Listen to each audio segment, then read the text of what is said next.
Okay, so let's be Swiss and start on time.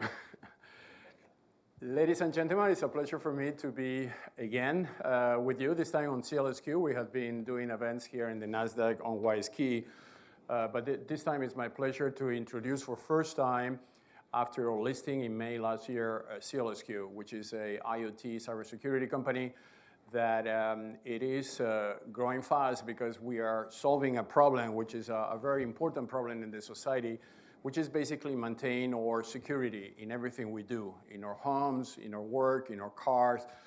Security and cybersecurity is complex, and it's going to get even more complex now with the arrival of AI. So today we're going to cover the entire spectrum. We're going to see how security is evolving in this industry, how post-quantum microchips are getting developed, how artificial intelligence is being used to monitor objects, how tokens, crypto tokens, are used to create a machine-to-machine payment environment. So it's going to be a lot of data, a lot of technology. I hope that if you have any question during the time that we're going to be presenting, you are free to talk. I mean, we want to run that as we do in Davos at the World Economic Forum as an interactive event. So you all get all the answers to all the questions that you will be providing to us. So we have among ourselves several experts that they're going to be speaking on different subjects that they are covering. And it is a long presentation. Normally I don't like a lot PowerPoints, to be honest, but we're going to do it for the purpose of organizing ourselves. But as I mentioned, we're going to be covering the market trends and opportunity on semiconductor. Everybody is hearing that semiconductors is getting very big. United States government just announced a few months ago the E-Chip Act in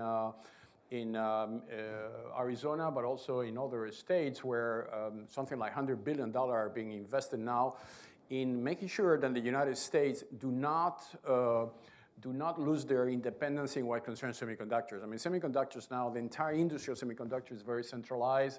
It's mainly in Asia. Imagine, God forbid, that China attacks Taiwan, and then the entire supply chains get disrupted. So that will have immediate consequences on everything we do. You know, we have clients in SEALSQ like Cisco that during the COVID time, we were actually one of the only companies with SEALSQ able to provide them the chips they needed. Otherwise, the entire supply chain is paralyzed. And those are billions of dollars of losses for companies, right? So this is part of our strategy, which is from our very strong cybersecurity DNA. How can we bring the technology and localize the technology in countries, both in the European Union, now top priority, and also in the United States? Obviously, covering the world as we have presence in many places. We'll give you some investment highlights, also positioning this technology in American, already very large company. Just maybe to start even on there, give you a starting thinking point here, which is many of the big companies like ARM, like NXP, that they are now multi-billion-dollar company markup, actually started in Europe, and which is exactly the same case for SEALSQ. So it is normal that European companies that they are small in Europe get very big once they enter into the United States. And the reason is that the European market is fragmented. You have to translate in many languages. You have to have deals with many governments, whether the United States market is very mature. So you will see companies that they are, and this is one of the reasons the Arizona state is actually soliciting companies from Europe to move there because they know that this growth becomes very fast, exponential. We're going to be, and this is the first time we do that in public, introducing to you the post-quantum semiconductor. So that's a very interesting breakthrough of the company. There are only 5 companies in the world doing this. This is post-quantum technology that allows a microchip to defend a quantum attack. So quantum computers are arriving within 3-5 years. Some people say already that some big companies already have them. We have obviously a lot of NDAs signed, so I'm not going to give you a full detail on who has them or not, but we can tell you that it's already there. And quantum computers will be so powerful that will break all the crypto at once. So triple DES, RSA, all the known cryptos will be compromised if you don't have a post-quantum strategy and you don't have chips that are able to defend a quantum attack. I just introduce myself. I forgot to say that. I was the chief security officer, what at that time was not called a security officer, but I was an expert on technology for the United Nations for 16 years. So my job was working in technology for the UN. And at that time, we already learned very early in the game, because the World Wide Web was developed in Geneva, the same place where we worked, that if the web becomes what it is today, 30-something years after, security will be a major issue, because in the original idea of the World Wide Web, security was not even taken into consideration. The web is an interlinked machine-to-machine environment where the only thing you check is the certificate of the website as an SSL, but you don't care anything else. I mean, whatever is on that website is not your problem anymore. So that architecture, which was amazing in terms of democratizing technology, is actually not a good technology for securing. So you need to inject things on the web, World Wide Web, in order to make it secure, in order to carry the burden that we have today, which is amazing, complex burden. And for that, you need verticalization. You need PKI, public infrastructure, you need semiconductors, you need quantum. All the things are the things that you will put in your house to feel safe, right? I mean, your house is the first line of defense, but it's not the only one. So this is the vocation of everything we do, is really reinforcing an amazing infrastructure which has allowed billions of people to participate on the internet. But with all the problems we have, obviously, there's not only good people using this technology, it's also bad people using this technology. And we need to protect it. So that has been my background. I founded SEALSQ 25 years ago, which is a cybersecurity listed company. And then last year, we spin off with SEALSQ, which is the semiconductor business. But it's a lot of knowledge in the company among our experts in an area which might not necessarily be well understood, because some companies don't pay attention to cybersecurity. I remember when I started selling cybersecurity at very high level, people were saying, why I need to spend money on cybersecurity? I already prepared to put my budget on marketing, advertising. Why are you going to spend money on cybersecurity? Obviously, that situation is different now. Board of directors are obliged to disclose cybersecurity issues, and we will talk about that today. And CEOs on companies are very concerned that they have a cybersecurity attack. They can lose the entire markup overnight. So this was a hard journey, but an important one, and somebody has to do it, and we are proud that our team did it. Another thing we're going to discuss today is SEAL Coin. So this is totally mind-boggling project. It's out of the box. It's the first listed company on the Nasdaq that is going to be providing a crypto token for machines to pay each other. So that is your EV car paying your EV plug every time you plug them. And at the same time that you're transferring the coins, you're also making sure that the connection is safe, because a lot of the viruses goes when you plug into an authorized. So this is a project that was launched in Davos at the World Economic Forum, attracted a huge attention. And that will be presented in detail also during this presentation. And then we have the impact on market and technology roadmap.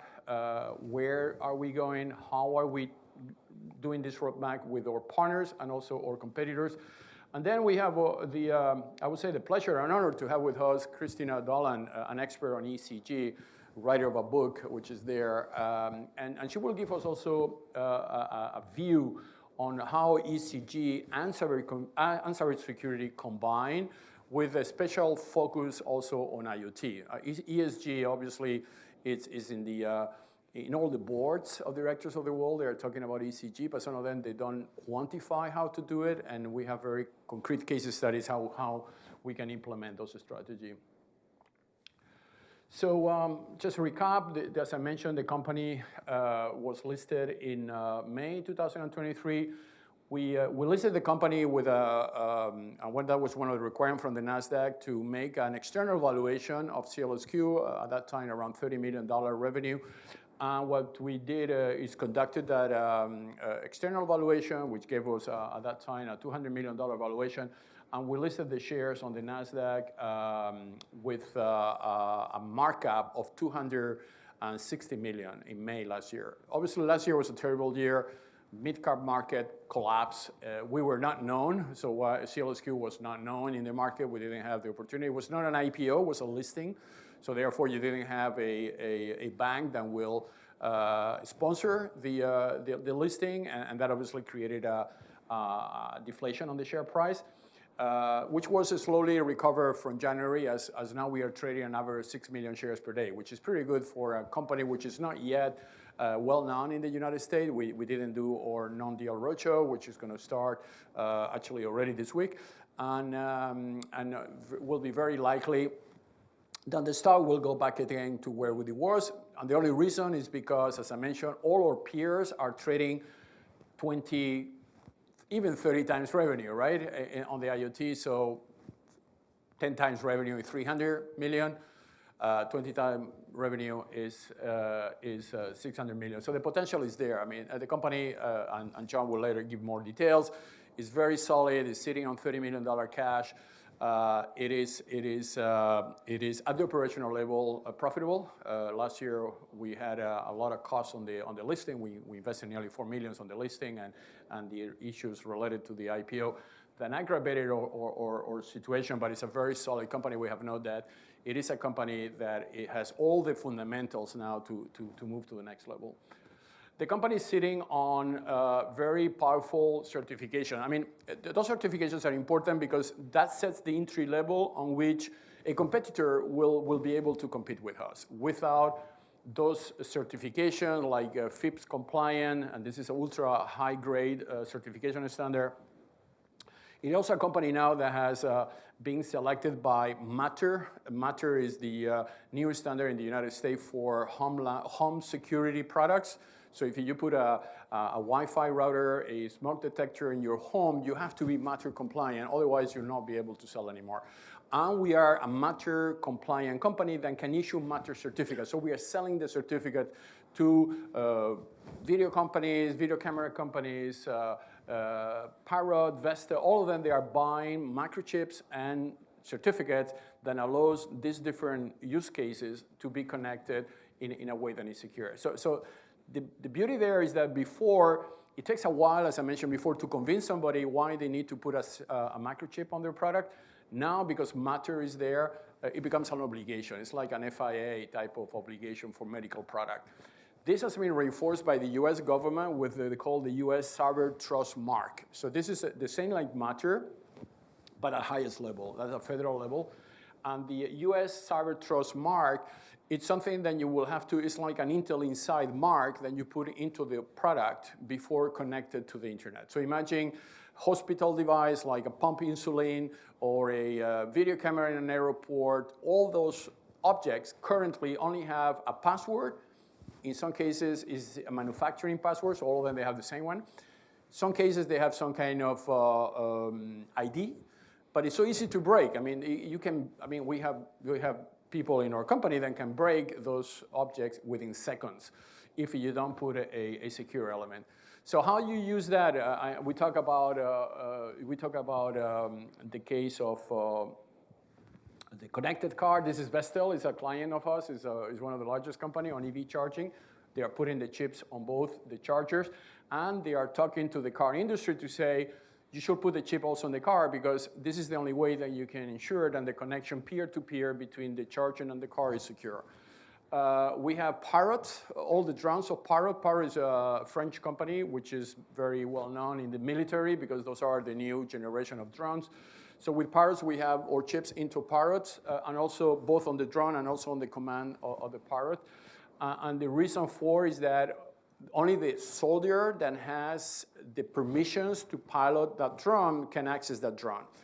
And the new battlefield philosophy is that we are moving from centralized hubs. That's how we used to do it in the past, including Switzerland. You know, we have bunkers inside the mountains where the Swiss military control the country. But today, with the hypersonic missiles, you can blow away the bunker in a few seconds, and then you are totally exposed. So what they are doing now is moving into what they call a peer-to-peer technology, defense technology, which is the soldier gets instruction from satellite, and because they have an identity on the object they own, plus the soldier itself, that trusted circle allows each soldier to become like a hub. And if you for some reason the soldier is incapacitated to continue, that relates to another soldier. So we're moving into a decentralized, like a Web 3.0 military logistics. Cisco using our chips for securing routers. Cisco has already acquired over 100 million chips from us, so this is a lot of routers.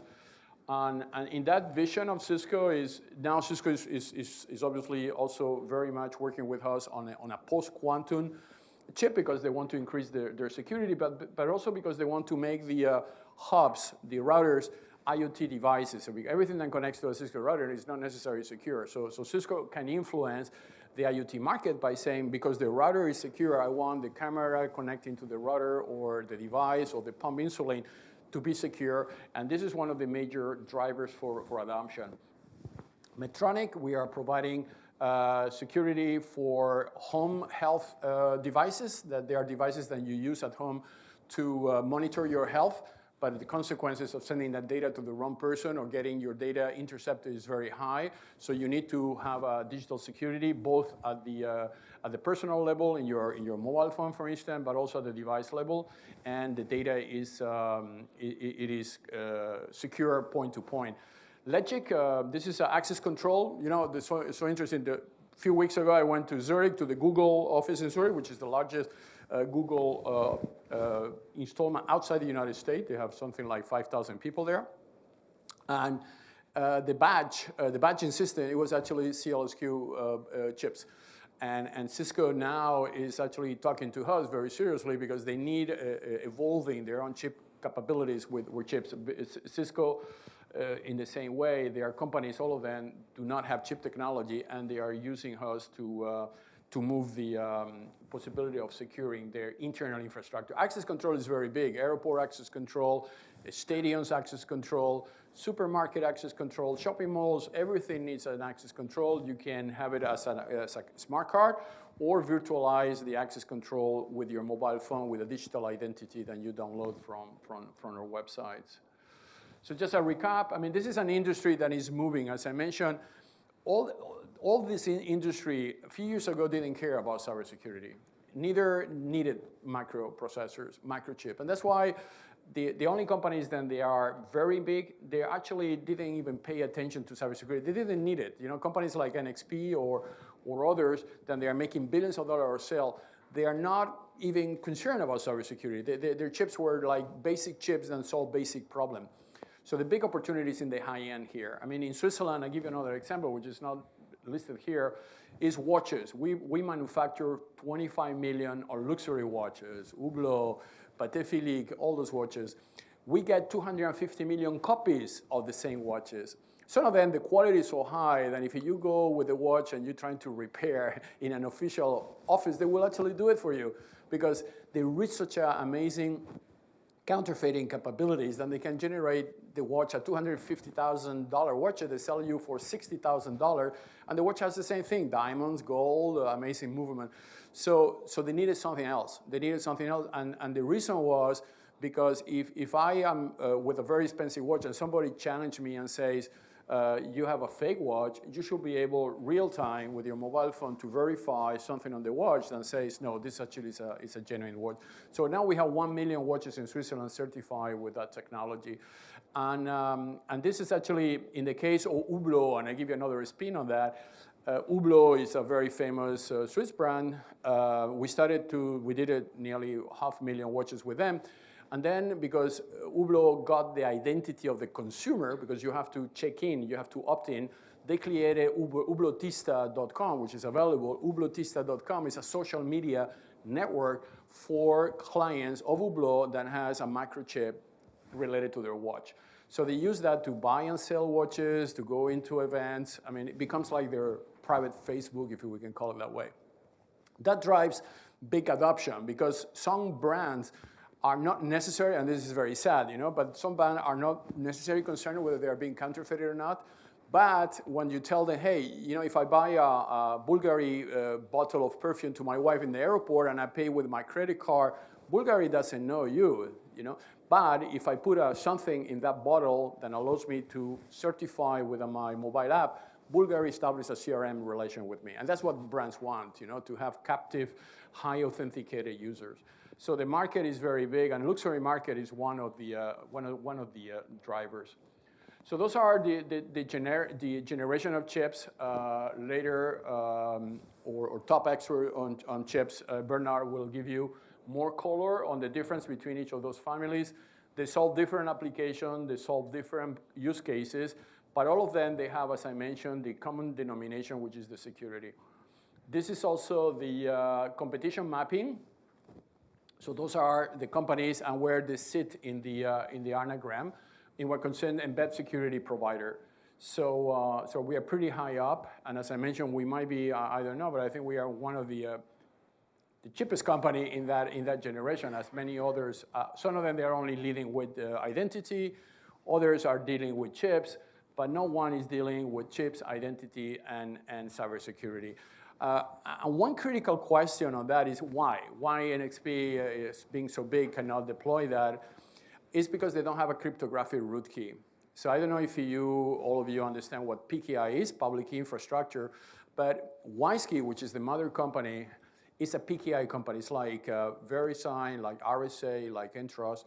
So we own our own cryptographic root key, and SEALSQ has built, on the basis of that cryptographic root key, their own cryptographic root key. A cryptographic root key is a master key. It's like in a bank. You have the key that the bank holds and the key that you hold, and you need both in order to open your safe. Cryptographically happens in that way. You need two keys in order to be able to decrypt the data that comes from those objects. So the SEALSQ semiconductor has embedded the cryptographic root key at the chip level. And we were the first company doing that. Now, actually, the market is catching up, and they are saying, oh, wow, I need to have that, because otherwise my chips are not secure. And another disadvantage is you cannot revoke, if you don't own the cryptographic root key, the permission you are given to that chip. So let's say that, I don't know, somebody hacks 1 million Teslas, and you need to revoke them now, because otherwise people will die on crashes. You need to act within seconds. If you don't have a cryptographic root key, you won't be able to deactivate. Only if you are in a closed environment where you control everything, which is not the trend anymore. People want to be in a peer-to-peer environment. So cryptographic is a very intangible asset at the root level, but essential. When 3 years ago, we did a $45 million cash deal with DigiCert. DigiCert is one of the largest private cybersecurity companies in the United States. DigiCert approached us and said, hey, our cryptographic root key, which is an American root key, is not compliant in the European Union. Can we do a deal with you guys so we can create interoperability between both root key? And we sold to them a piece of technology that allowed them to be compliant with European e-sign legislation. And that allowed us, okay, we got $45 million cash, but what more important than that was that it proved the importance is to have your own cryptographic root key. Otherwise, despite the size of DigiCert, they will never be able to sell any services in Europe if they didn't have the level of interoperability. So this is the market. Again, I will give that a bit more to Bernard to mention, but it gives you a bit the distribution of the market, sales by product segment, logic, memory, analog, MPU, opto, discrete. All those are, and the big one is 30% change over the year. So this is the growth of each of those segments. This is the companies that they are moving into what we call the, this is, maybe you're going to cover that yourself already, right, Bernard? I will be more on the post-quantum, but yeah, this is, all those slides, they are about how we compare with our competition. Yeah, exactly. But I think during your presentation, you maybe just need to just refresh their mind about that, yeah. And this is the government ID, 15%, the authentication, embedded SIM. We just signed a few weeks ago a deal with GSM in Barcelona, the Mobile World Congress, because now all the telcos are moving to eSIM.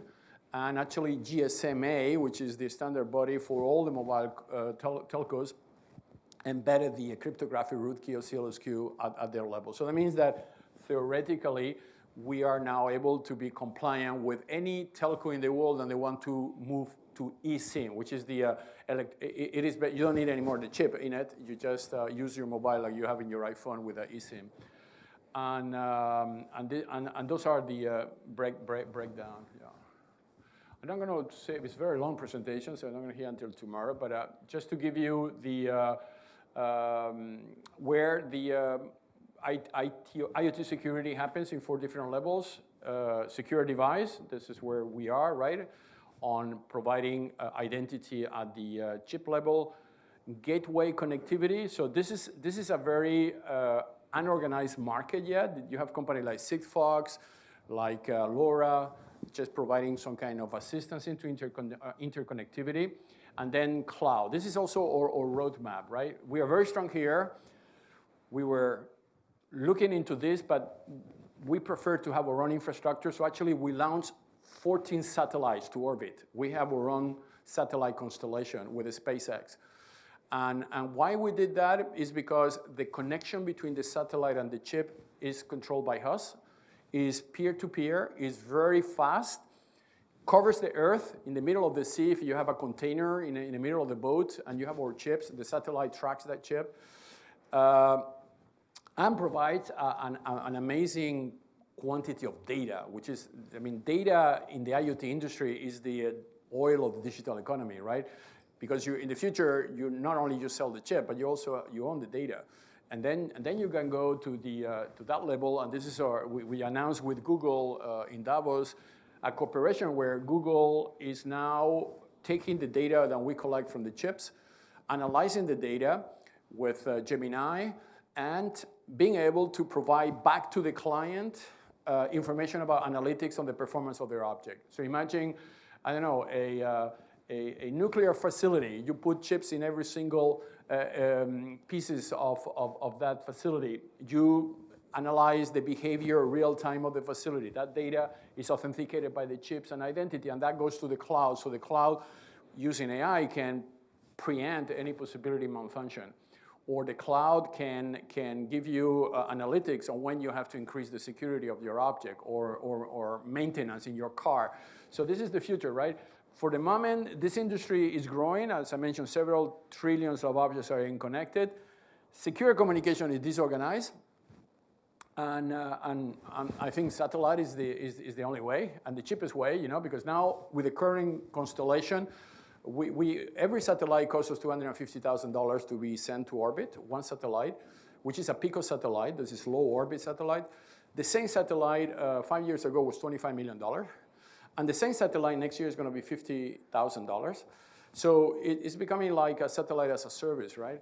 Obviously, the credit of that is to Elon Musk because he's allowing company like us to use a SpaceX to send satellite. If we have to build infrastructure, it will be impossible, right? But the spirit is there, and actually I met Elon Musk in Paris last year, and he likes that because it reinforces also his business model, right? I mean, he has to, SpaceX, the day that it's going to be IPO, they will need to show that he's not only sending his own satellites, but he's open to other satellite organizations. And what we are doing, because obviously I don't want to continue sending satellites myself alone, we are working with companies. We did a deal with the Dubai port, DP World, on where they want to track and trace their containers real time. And the deal with them say, okay, we can provide you the chip and the satellite connectivity. So by the time the boat, the huge cargo ship boat is traveling on the sea, you clear all your documents and you stay only a few hours in the port because what it costs money is the time that you stay in the port. So this is speeding up the logistic market in an unprecedented way. And in 2 years' time, 3 years' time, the money's here. And the reason why there is trillions of dollars being invested on AI, it sounds great, right? Wow, I'm an AI company, I'm worth whatever. But it's actually useless because AI without data is useless. And if AI gets bad data, it's even worse because the analysis they will do on those data sets are going to be very dangerous. So AI needs to be plugged into trusted data that comes from the security process. And there's where the coin later comes into play because once you are on the data side, you are able to share that data with somebody else that need that data, and you can be paid for it using crypto coins. So global, I mean, this is public information, but just shows that this market is growing and will be keeping growing. I don't think it's any other market. We are talking, in Davos is very funny because every year you go to Davos and it's a lot of buzz about one specific area. Right? Last year was about blockchain. This year was AI. I'm sure next year is going to be about quantum. But the reality is that all these technologies are evolving at the same time. I mean, we are in an era where it's like it was in the Renaissance period, right? And you have mathematics, geographic, architecture, art converging, and each of them fitting to each other. We are in that era now. I mean, it's no point to say I'm going to invest in an AI company or in quantum. I think that will be about investment. You should rather invest in a company that is use all those elements to solve one specific problem. And that could be an AI company that is solving, I don't know, cancer drug production, or AI company that is solving AI, IoT data. This is the investment that everybody should take into consideration. Because there's a lot of hype about AI, and a lot of companies that just take an OpenAI source code, they develop their own one, and then they go and get the data from Gmail or Google Mail, whatever, and that obviously is not the solution you want to have. So FIPS, I mentioned to you, validated versus FIPS compliant. FIPS validated encryption modules. This is very important because this is one of the requirements your customer asks you in order to be secure. And this gives you access to the NIST certification. Actually, if you Google SEALSQ NIST, you will go to the page of NIST, which is the National Informatic Security Technology Laboratory of the US government, which is basically the one that gives you the certification to access the market. And SEALSQ is listed with 10 companies only on that page. I'm going to just scroll because it's a very heavy presentation and I want other people to talk.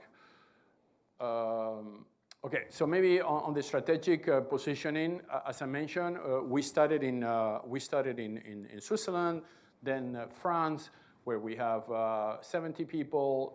Then we started to look into the possibility of expanding, but with a different approach by saying, because we believe trust is local, security is global, but trust is local, less localized or technology at national level, because that's what makes us different from the others.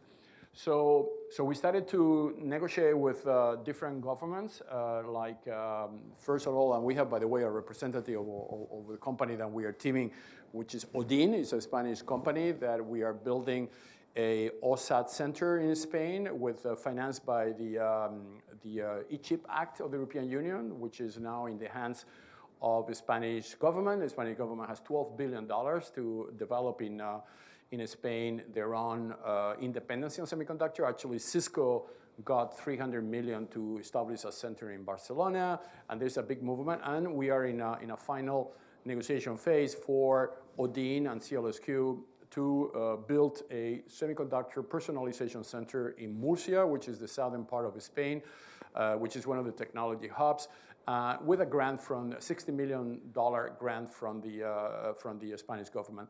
The same thing, we are working in Saudi Arabia. Saudi Arabia, the entire country is moving with the vision of the call Saudi Vision 2030, which is there's going to be 5 or 6 smart cities fully operational.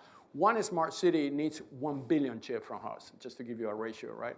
So we created a joint venture company with the Jufali Group, which is a very large conglomerate there, and we are now in the process to talk to PIF, the private investment fund of the Saudi Arabia government. They just created a company with the name Alat. Alat is sitting now in $200 billion to invest in semiconductors, so there is a localization. We also created a company in India, which is also a company, India has signed a free trade agreement with Switzerland, so now they need to buy from us as much as we're selling from them. And the United States. The United States is a very interesting project. We just announced last week. It's in Arizona. We already created the company, SEALSQ US, located in Arizona, and we are now in the process to engage with the authorities to also benefit from the E-Chip Act. there's an interesting vision on that. Is that Switzerland acquired the fighters, the F-35, the U.S. plane, $6 billion deal from the Swiss Army. And there's a compensation plan on where the U.S. needs to buy Swiss technology as a compensation with what we bought from the U.S. So we are in the process of lobbying, obviously, the authority to get into that compensation process as well. So obviously, you will prefer to buy chips than buy chocolates. That's not going to be the options, or cheese.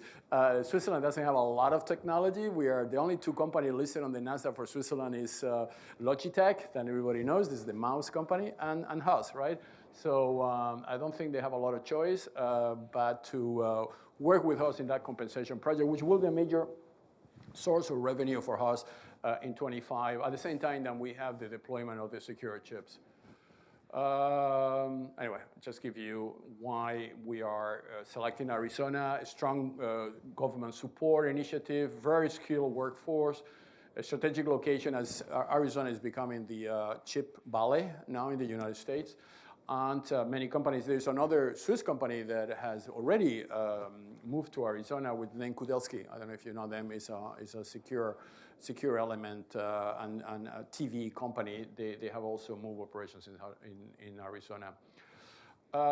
So this is what you do in those centers, the design center, design customer-specific microcontroller, ASIC and ASSP, automobile grading components. This is a very big market because one automobile has several thousand chips, and in the future, this is going to be crescendo. Differentiation, secure design, expertise, and certification, which is something we can do. Common criteria, FIPS and NIST post-quantum, which is very unique to us. And competitive open source, RISC-V technology. All this new, and Bernard will deep dive on that, new architecture is based on RISC-V. And that is going to be the dominant architecture you're going to have. The added values, software and digital identity injection at the chip level, I explained that before. Root CA, I also explained, certification by WISON, GSMA, and Matter, common criteria, and growth drivers, service, other semiconductor players. So the model there is that we have our chip, but if somebody that had chips in Arizona or anywhere in the world would like to have our security, we can also license our security. We don't force the people to have our chips. Personalization centers, so those are the, those certifications I mentioned before, they're very hard to obtain. For instance, WebTrust is a yearly certification on your cryptographic root key. It's a very tedious certification. You have to have your key in a bunker. Actually, in Switzerland, we use a military bunker in the Swiss Alps inside. It is a certification and is done by KPMG or one of the big firms. And if you don't pass the certification, your root key is ejected from the browsers and the internet. And we have done that for 25 years, year after years, right? WISON Alliance, this is a very big IoT alliance. GSMA, you know them for the mobile phone, US Cyber Trust Mark, and the European Union certification together with Matter. So anyway, I give that later also to Bernard because he will run that into presentation. But just give you the market size on the IoT device market, which is where we are now. The TPM market, which is catching up very strong, and there are very small amount of TPM companies, and those are the next generation chips. And then the secure microcontroller market, so all of them growing 33% and higher. Okay, with that, I'm going to give the floor now to John, our Chief Financial Officer. If you have maybe any questions at this point to me, floor is open, maybe a few questions, and then I'll give John to go through the financials. If you're not, you're going to have a possibility later. Yeah, please. I guess one question on the O side, obviously that is more capital intensive. Is the plan to use, government, is that the main reason there? Because in general, I would assume it entails a lot of CapEx over the years. So how are you thinking? Exactly. The case of Spain, right? I mean, ANOSAT is a $60 million project because you have to buy the machines. So this is not only chips, right? You have to have the personalization. There needs a real estate infrastructure because it has to be a clean room. So that costs a lot of money. We obviously don't want to use our cash because our cash is for core activities. So we do that either as a joint venture, which is the case of Spain, or where the government is investing.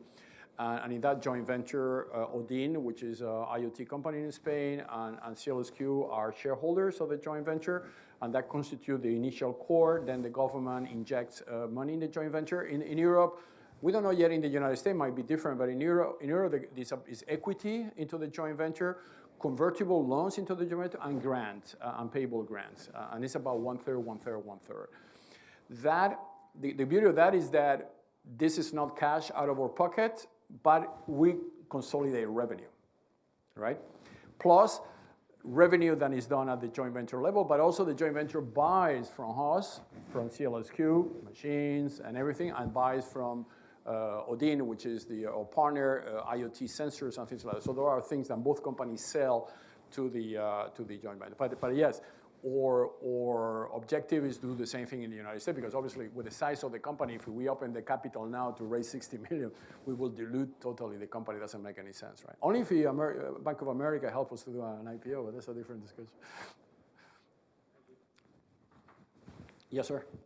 How do you continue to monitor and assess the potential threats that are emerging?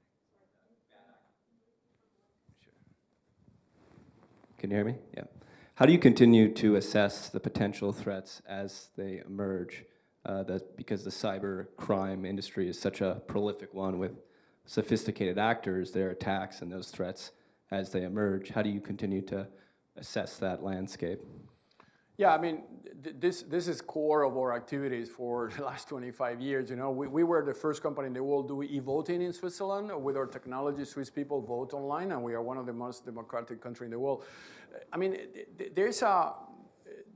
I would say cybersecurity people it's like happening in battlefield. You know, you always has two forces, and they are competing to each other. Before, and this is good news, the people in the bad side, they had more resources than the people in the good side, right, of things. And this was already from our time in the United Nations. We always realized that it was kind of ingenuity from big companies and government to say, well, cybersecurity is never going to happen to us, right?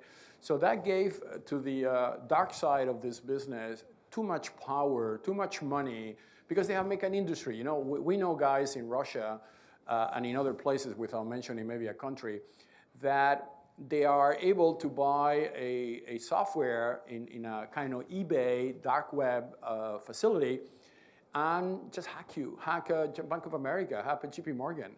And it is amazing that you can do that, right? But now, and we have been contributing to that dialogue in Davos, at the Clinton Initiative, everywhere we participate, is to create awareness that you have to be better prepared in the defense side. As happens now in a war situation, right? You have to have munition on both sides, otherwise the other party will take over. But cybersecurity in the bad side is a business. It's a several $trillion business, which are all interconnected. The illicit trade, people buying in the Fifth Avenue this Louis Vuitton bag, actually by doing that you are contributing to a $2 trillion mafia world that is feeding themselves their bank accounts for that money. And sometimes when we go to the brand and say, why don't you make that object impossible to counterfeit? It's easy, technology's here. They don't care. At the beginning, they say, well, it's okay, you know, my clients don't buy fake product. That's the answer you get. But actually say, okay, but your clients are contributing to $2 trillion mafia world that puts young kids working, that prostitute women. And then when they start to realize that this is a brand issue for them, they start to react. So then we are in that phase now, that everybody has realized that if they don't invest enough money on cybersecurity, they are exposed, because that market is very well organized. It is a brand liability, because their brand can be destroyed overnight. And it's a total cybersecurity collapse, because your stock market price can go to water levels if you don't secure.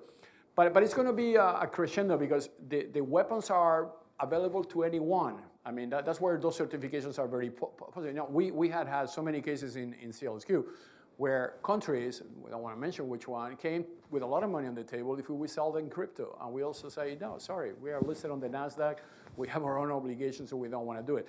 But not all the companies do that, right? And this is something that we will have to mitigate. But the good news, the technology is there. this technology, I mean, I always say the day that you can make money on cybersecurity, you will create the next Google on cybersecurity. We will be solving that problem. But this is a collective effort, right? It cannot be done only by one company. It needs consensus and needs participation. Okay, thanks. Any other question? Okay, so I give the floor to John. Anyway, we'll have the opportunity to get back later. That's your command.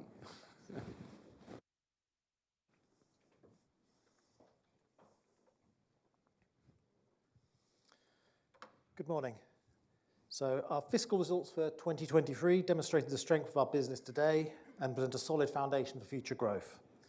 Before I go into more details, I'd like to start by emphasizing a few key metrics for the full year 2023 as compared to the full year 2022. We're able to increase our revenue by 29% to 30 million and our gross profit margin to 47%, which was 5 percentage points higher than the 42% we reported in the full year 2022. 2023 was a year of operational excellence marked by revenue growth, geographic expansion, new customers, and new products. We continue to invest in next-generation technologies and increased our resources dedicated to research and development. A total of 3.9 million of our cash was used towards R&D, which was approximately 1.6 million more than in 2022, so about a 60% increase in our investment in research. During the year, we've introduced several new products and made continued investments in technologies that we have and will continue to pave the way for future growth. Of note, we continue to drive growth in our pipeline with 28 new design win projects and 15 new design-in projects for the year, which are expected to lead to additional revenue streams with new products moving forward and were driven by both existing and new customers. A large number of Matter device makers, EV charger suppliers, and smart meter companies selected SEALSQ's Matter-certified PKI offer as well. So, as I've already mentioned, the revenue for 2023 was 30 million, which is a 29% increase from FY 2022. And this was driven by demand for secure elements, Matter-related products, and the integration of semiconductors with cutting-edge technologies, including IoT security, identity protection, and cloud services. Our gross profit continued to grow as well at 14 million, being 4.2 million higher than the profit of 9.8 million in FY 22. And our margin also improved to 47% against the 42% in FY 2022. This improvement was mainly due to operating leverage resulting from higher revenues and better product mix. Additionally, we did get a one-off benefit from during the rising prices of 2021 and 2022 during the global semiconductor shortage. Our strong relationships with our clients enabled us to negotiate improved pricing to pass on the impact of those price increases to our clients.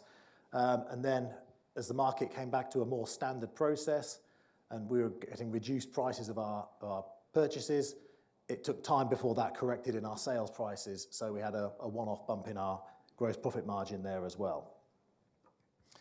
And then finally, we've also made some tactical investments to help improve the yield in our supply chain, which saw us, we employed a person specifically charged with overseeing the yield and the production on our production process, and that yielded in itself a benefit in the region of about $500,000 we estimated during the year. So that was a significant improvement. In 2023, however, we did report an operating loss of 4.1 million due to higher operating expenses. Our sales and marketing costs were higher in the year, which reflects the expansion of our sales force. In particular, we've attacked two markets that we see as critical, one being the US here, where we believe we can continue to grow significantly. As Carlos has mentioned, we've got several projects planned for the US. And in addition to the target to build an OSAT and install an OSAT here, our opening of the office and increase in the number of sales and marketing staff we have in the US to help us drive our growth in client base over here has resulted in increased costs coming through from last year.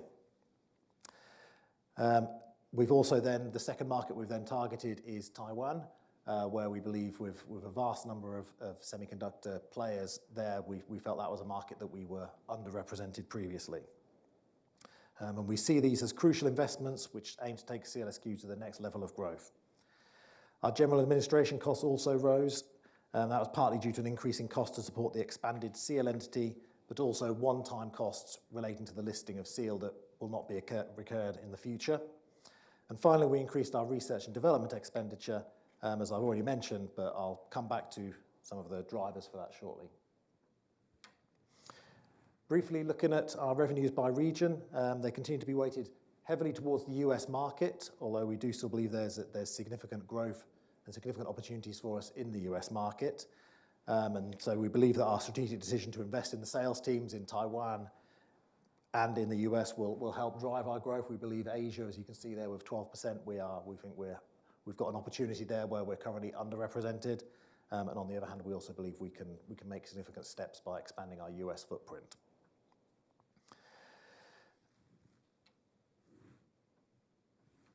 So moving on a bit more onto the research and development front. So during the year, as we ramped up our investment in our development of our next generation products and our post-quantum resistant chip project Quasar, we continued development of this project, which is a radically innovative solution that I believe Bernard is going to present in more detail shortly, based on our new secure RISC-V platform, and that's paving the way for the post-quantum cryptography era.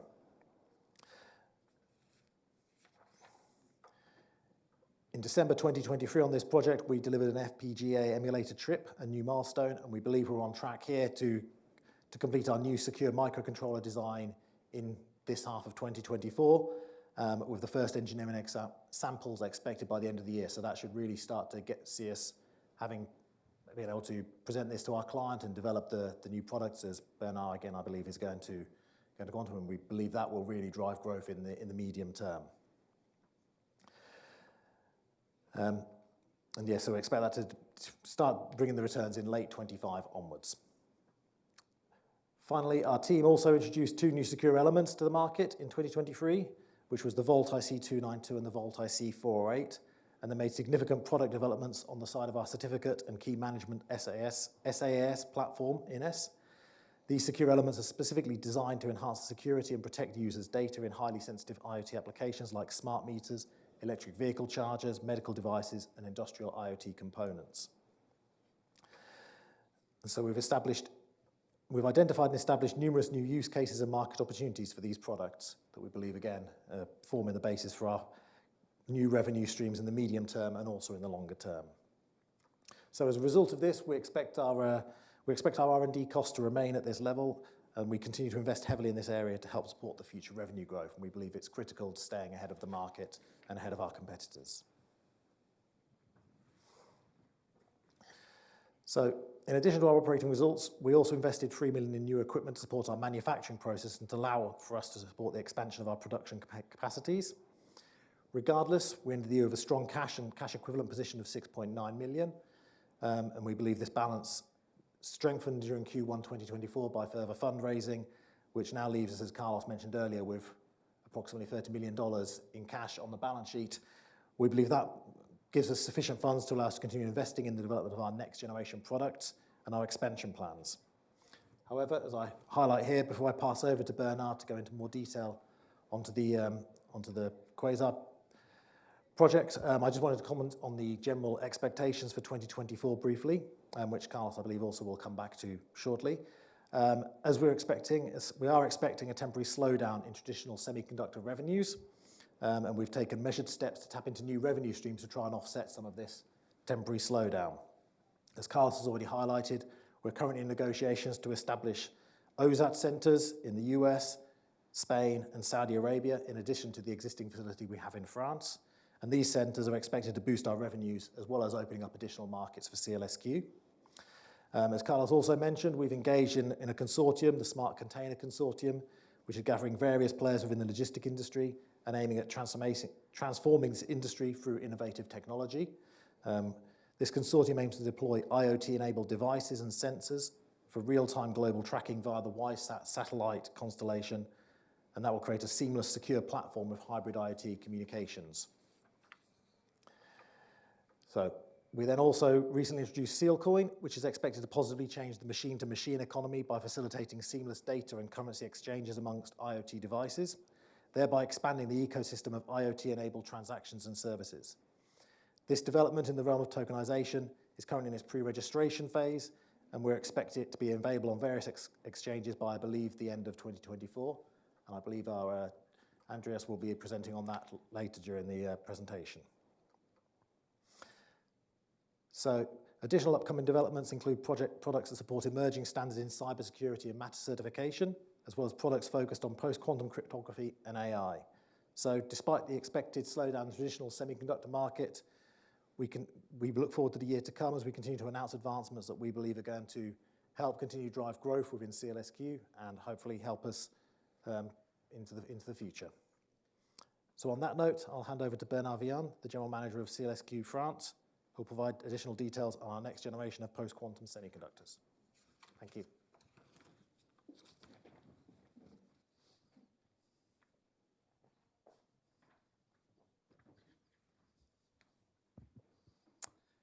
Thank you. Thank you, John. Okay, so good morning or good afternoon. I believe it's just afternoon to all. So my name is Bernard Vian. Bernard for English, Bernard for American. I'm French, as you can hear, I'm French. And so I'm the managing director of SEALSQ France, was the affiliate of SEALSQ that does the design, the marketing, and we are piloting the supply chain of our activities. So as you can read in the title, I'm supposed to give you an introduction to post-quantum semiconductors. Usually, when I start with that post-quantum word, the reaction is, well, we have no clue what's quantum, and now you pretend that you are going to explain what is post-quantum. That sounds a bit challenging. Correct? I take the challenge, and I believe, I hope that after those few pages, you understand everything about post-quantum. I take the challenge. So I start with a slide that sounds a bit dramatic, but that's to put first things into context. Before I talk about post-quantum, I need to explain what is at stake. What is at stake is, very simply, I just listed a few things that you have either in your pocket or on your PC. So your Visa card, I mean Visa, MasterCard, Amex, whatever you name it. Your passport, a key, a dongle that you would use to protect your cloud. You know, the SSL transaction, all the transaction you're doing with your for mobile banking, that's SSL. In general, everything that relates to encryption, decryption at large, and I could really multiply examples. Those things, the day the quantum computer exists, they're dead. It means they're dead. That means those things have been thought to protect you, or your card to protect you, I mean, to make your payments secure. I could, again, all that, well, the day the quantum computer exists, those things, they are useless, okay? And useless, that means it would take nothing to a quantum computer to make a clone of your Visa card, to make a clone of your passport, etc., etc. So now, and as you might have understood, what we're doing at SEALSQ is we are specializing in designing secure semiconductor.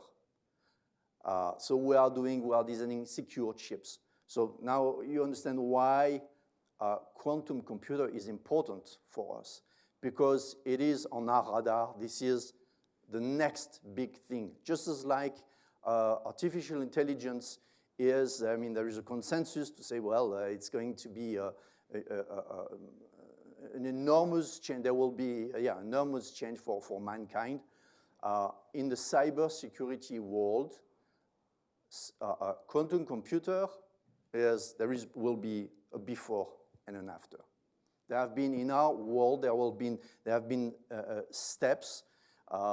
This one is by very far the biggest threat our industry has seen.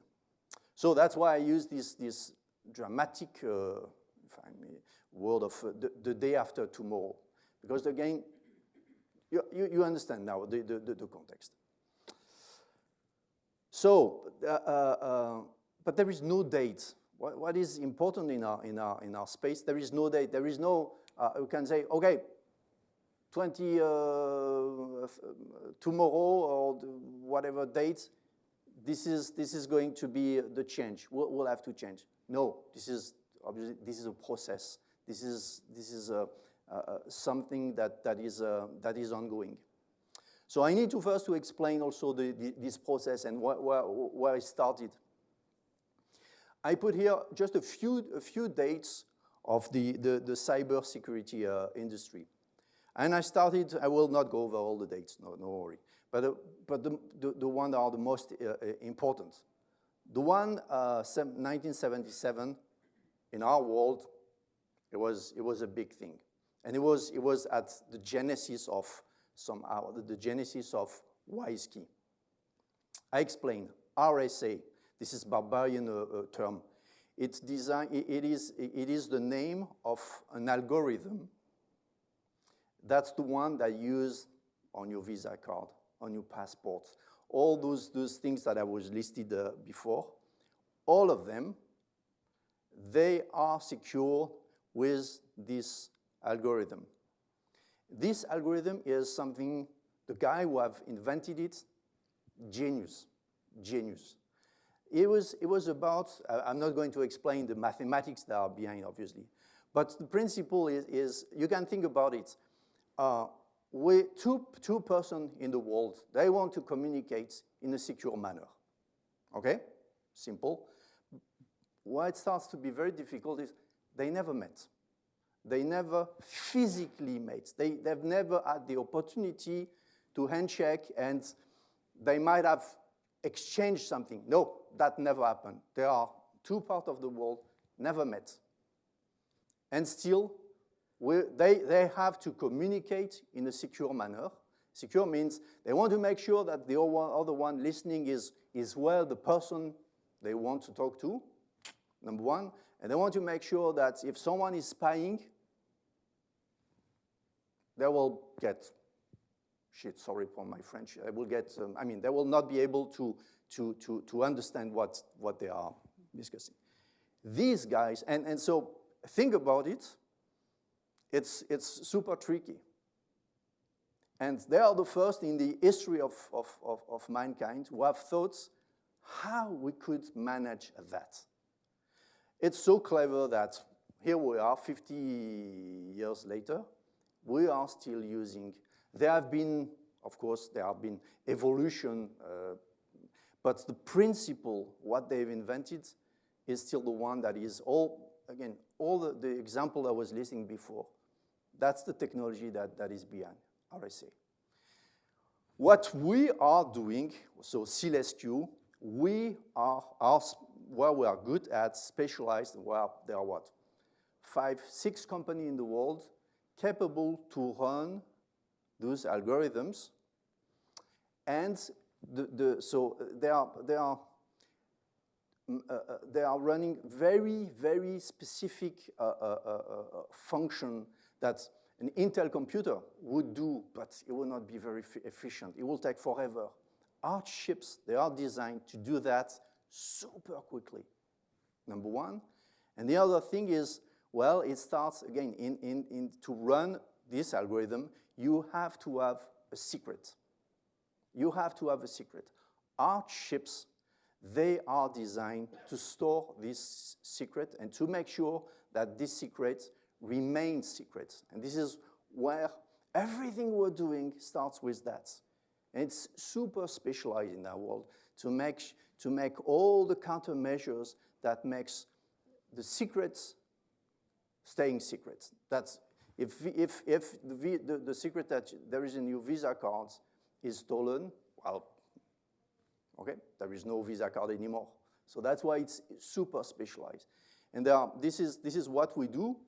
And as a matter of fact, there are not that many in the world, and they are all in Europe, none in the US. I could explain or give you my rationale why it is that way, but that's the way it is. So 77, this is how it started. The other important date, 94. A guy, Peter Shaw, is an American. He made a publication where he explained, he gave the recipe to break the RSA algorithm that was listing before. He published the recipe. So we say, okay, so we're doomed. Yeah, the problem is, he admitted, it would take 100 years if we were mobilizing all the power computing that exists on Earth.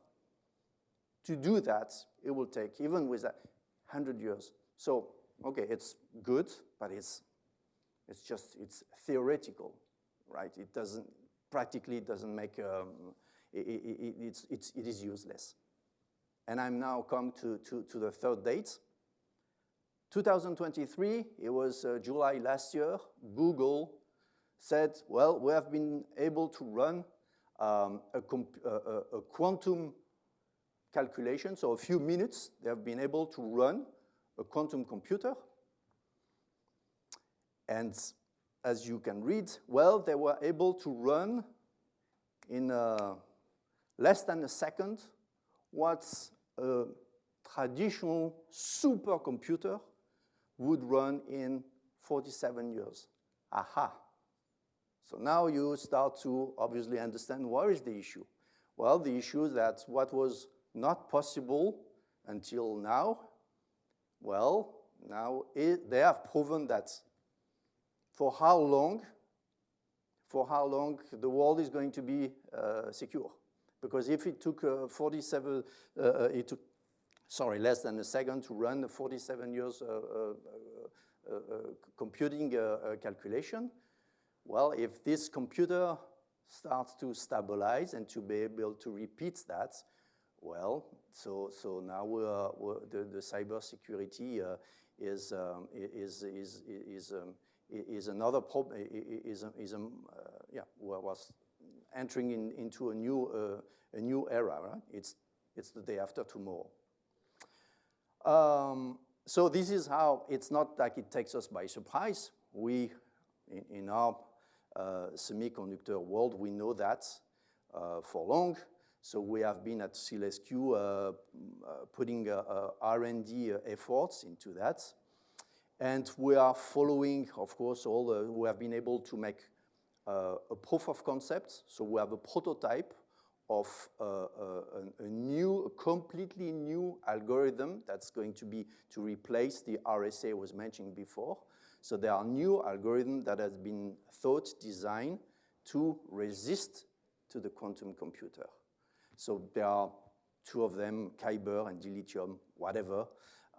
We've been able already to make some proof of concept to show that, yeah, we are able to run them, we are able to do implementation and to secure them.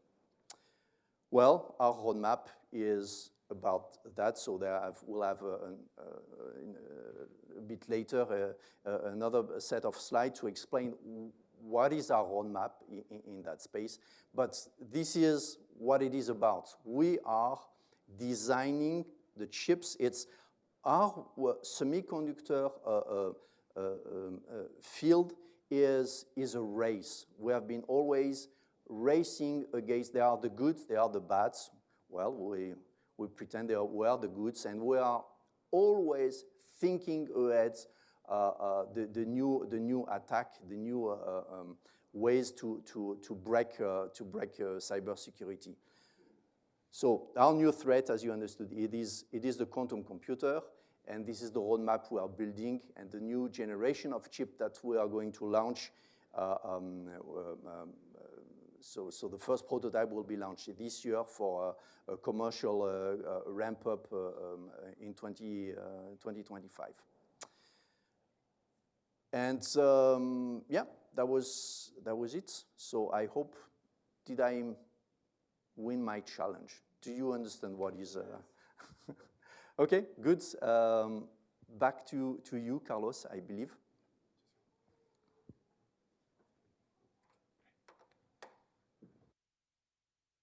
Thank you, Bernard.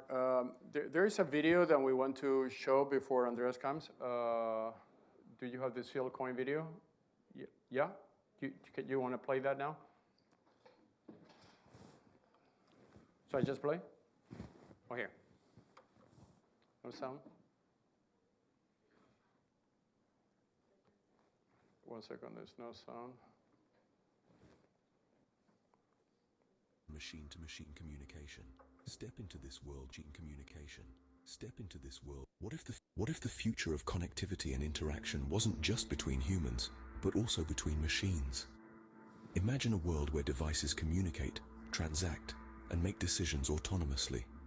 Welcome to the realm of the Internet of Things and machine-to-machine communication. Step into this world with SEALSQ, an innovative crypto token designed specifically for the IoT and M2M landscape. Its potential applications are as diverse as they are transformative. Picture your home not as a static structure, but as an ecosystem of smart devices. SEALSQ can enable transactions between these devices, allowing for seamless payments for services such as energy consumption, maintenance, and subscription-based features, all without the need for human intervention. Now, consider the vast networks of supply chains. SEALSQ can revolutionize logistics by automating transactions and data exchanges between sensors, trackers, and management systems. This promises not only improved efficiency, but also unprecedented transparency. Imagine the future of transportation with autonomous vehicles. SEALSQ can manage microtransactions for tolls, parking fees, or charging stations, and facilitate data exchange with traffic management systems. In the urban jungle of smart cities, SEALSQ can enable machine-to-machine transactions for services like public transportation, environmental monitoring, and resource management. This can lead to smarter city operations and a more sustainable urban environment. Healthcare, too, stands to benefit. Wearable and implantable devices could use SEALSQ for secure data transfer and automated payments for diagnostic or monitoring services. In the realm of renewable energy networks, devices like solar panels and batteries could autonomously trade excess energy using SEALSQ, optimizing resource distribution. The industrial sector can harness SEALSQ to streamline operations by automating transactions between machines, sensors, and systems, reducing operational costs and improving efficiency. In the retail world, imagine smart vending machines or automated stores using SEALSQ for frictionless payments and efficient inventory management. Even agriculture is ripe for revolution.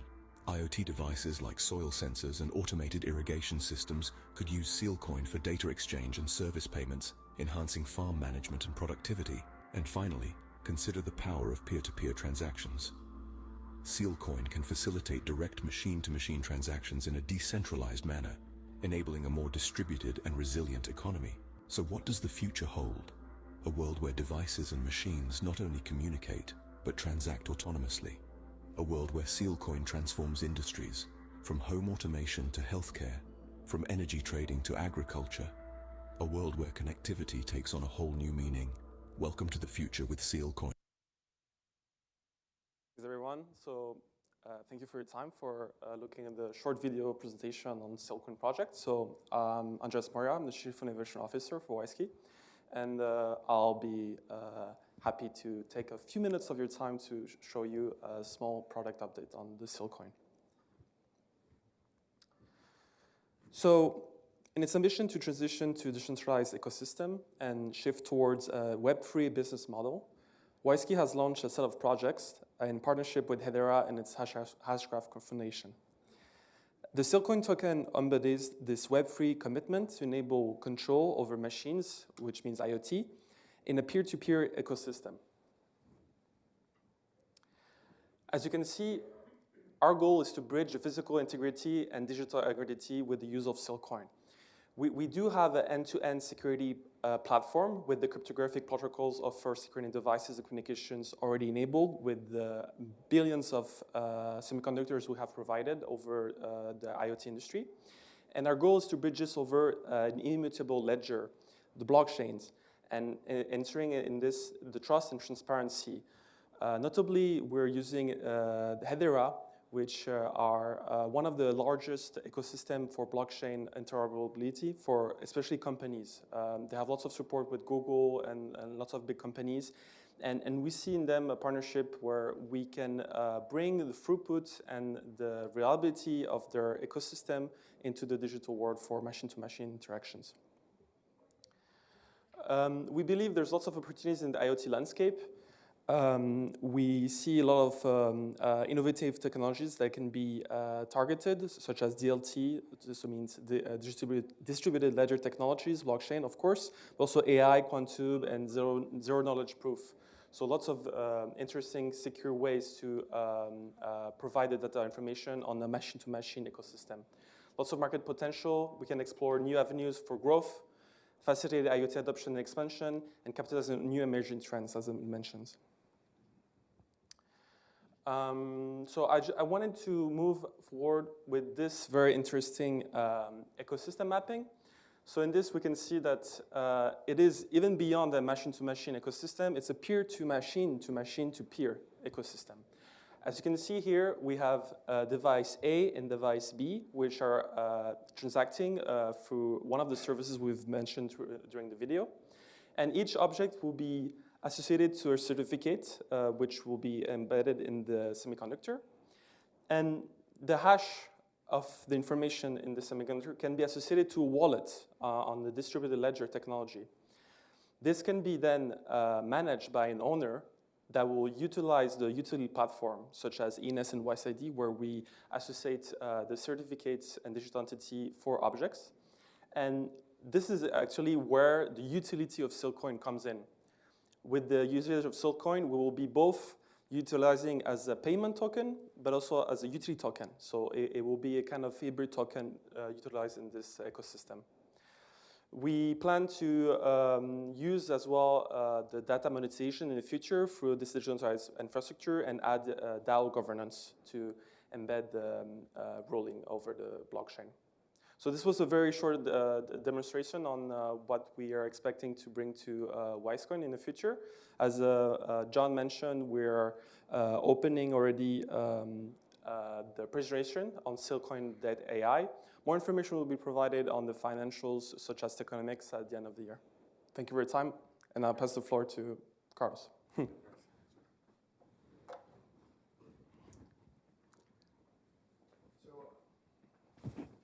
As I mentioned before, that is a very important piece of the technology landscape of WiseKey, because we are the first company, together with SEALSQ, that is moving to what we call TIoT, which is transactional IoT. There's a lot of IoT out there, but here is a different dimension, as objects are becoming intelligent between themselves to the point that they can pay each other.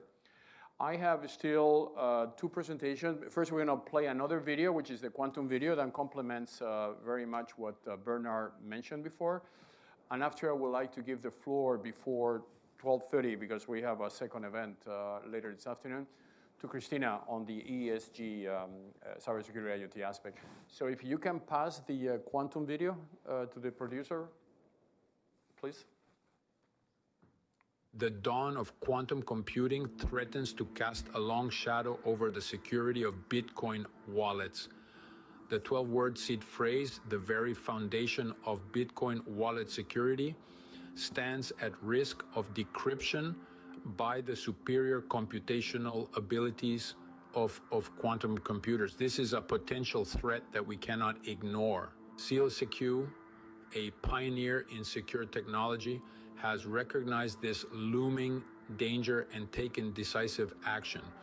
They have embarked on a journey to fortify Bitcoin wallet security, developing an advanced crypto wallet feature designed to shield the precious seed phrase from quantum computing threats. In a world where technology evolves at light speed, SEALSQ has identified the urgent need to enhance wallet signature security. This is no simple task. It requires a blend of theoretical research and practical application, and the development of browser wallet security extensions. Even though blockchain technology provides innate security to cryptocurrency transactions, cyber criminals continue to devise ingenious ways to extract wallet key phrases. To thwart these malicious efforts, SEALSQ has joined forces with WISeKey to create a proof of technology for a crypto wallet on the Hedera blockchain. This collaboration aims to combine public key infrastructure signatures with biometric authentication, thereby eliminating the dependence on manually managed seed phrases. The project's goal is to align seed phrase generation with WISeKey's public key infrastructure, integrating it with users' biometric signatures. This innovation will render manual management and memorization of seed phrases obsolete, significantly bolstering security and user convenience. WISeKey's public key infrastructure represents a formidable authentication framework, marrying the strengths of biometric authentication with PKI digital signature technology. The result is a level of security and ease of use that is second to none. As quantum computing continues to evolve, SEALSQ remains at the vanguard of technological innovation, introducing post-quantum semiconductors. These advanced chips are designed to significantly enhance security, identification, and data processing capabilities, marking a significant leap forward in artificial intelligence, performance, security, and efficiency. SEALSQ's portfolio, which includes semiconductors, secure elements, roots of trust, cryptographic keys, and hardware security modules, underlines their unwavering commitment to technological progress and security. In an era where the AI divide is widening and the need for robust, quantum-resistant technologies is critical, such innovations are indispensable. There is a surging demand for post-quantum semiconductor technologies across various sectors, including fintech, defense, and space research. This growth is fueled by government initiatives and contributions from major market players. As the digital landscape continues to change, SEALSQ and WISeKey are leading the charge in developing technologies that ensure the security and sovereignty of digital identities and assets. Their latest innovation addresses not only current security challenges, but also anticipates future threats, ensuring the safety of users' digital assets in an ever-changing technological environment. For more information on this revolutionary security feature and to download your digital identity, head over to wisead.com. In summary, SEALSQ's groundbreaking crypto wallet feature represents a significant step forward in the fight against quantum computing threats to Bitcoin wallets. It is a testament to their commitment to safeguarding digital assets and identities. The future of Bitcoin wallet security is here, and it's quantum resistant. So, do you recognize the voice? Who can tell who was talking there? Me? Everybody agrees it's me? It's AI, it's not me. The entire video has been generated by AI, including my voice. So I have been training an AI algorithm on everything I do, quantum, IoT, and the algorithm is learning from all my professional experience, and it's able now to produce those videos alone. I didn't say anything. I just let the AI to basically explain to you guys what we were doing. So that sets the future. I mean, the future is where the future we're not going to be able to make the difference between a human, an AI, and algorithm. And this is why it's so important, what I mentioned before, that we as a human, we keep the control, and we are at the center of gravity of the fourth industrial revolution. Otherwise, it will be impossible in the future to be here. The machines will rule. So we have maybe, this is the only time left that we have on where we can put humans back in control. So I give the floor now to Christina. She's going to be the real voice, no AI. She's real, and she's one of the world experts on ESG. And she's also, we also have the privilege to have her in the SEALSQ and WISEQ board, by the way. So Christina, the floor is yours. Thank you, Carlos. So I'm very excited to be here. And as Carlos pointed out, and everybody else who spoke, this is like the most exciting time to be in the technology space. I'm an electrical engineer and computer scientist. I've spent my entire career at the bleeding edge of technology. I was at Hearst and Disney when the first consumer websites were built, at Oracle launching e-commerce. I co-founded a telecom company in the ISP space. It's one of the largest, very successful IPO. Was CEO of an AI company, spun out of MIT, and then was in the data space for institutional financial trading, got into blockchain, and been in the cybersecurity space for the past 7 years. So I have been at the forefront of technology and have really enjoyed it. But as Carlos just said, this fifth industrial revolution is really, really exciting. And so as we begin to talk about the ESG and, whoops, this is Bernard's slides. So, all right, so this is all exciting stuff too, but okay, here's my presentation. So I wrote a book on ESG because I'd worked in the data space for institutional financial trading. And what was really exciting about this opportunity to write this book is that ESG has many different layers to it, right? And being that we're in the fourth industrial revolution, very exciting. They're saying, some of the analysts on Wall Street are saying that the technologies that Carlos and Bernard were just talking about are going to contribute 7 to 10% of global GDP over the course of the next 5 to 10 years. That's 7 to 10% of global GDP, okay? So this is really, really exciting, right? But of course, that comes with some, ESG stability issues, right? Because if you can't measure the impact on the environment, that's problematic, right? And so that's why we're very excited about the partnership we have with Carbon Minus, which is using the SEAL coin, which you've just heard about, in order to measure the impact and also be able to manage it. Because if you don't have the data, you can't really manage it, right? And in addition to that, I've always said cyber is the most immediate financially material ESG risk that we have in this, in the world, right? It's immediate. You see nation states that are using it. And so this was the book that I wrote on the data. What's interesting when I wrote the book is that I realized that ESG means different things to different people, right?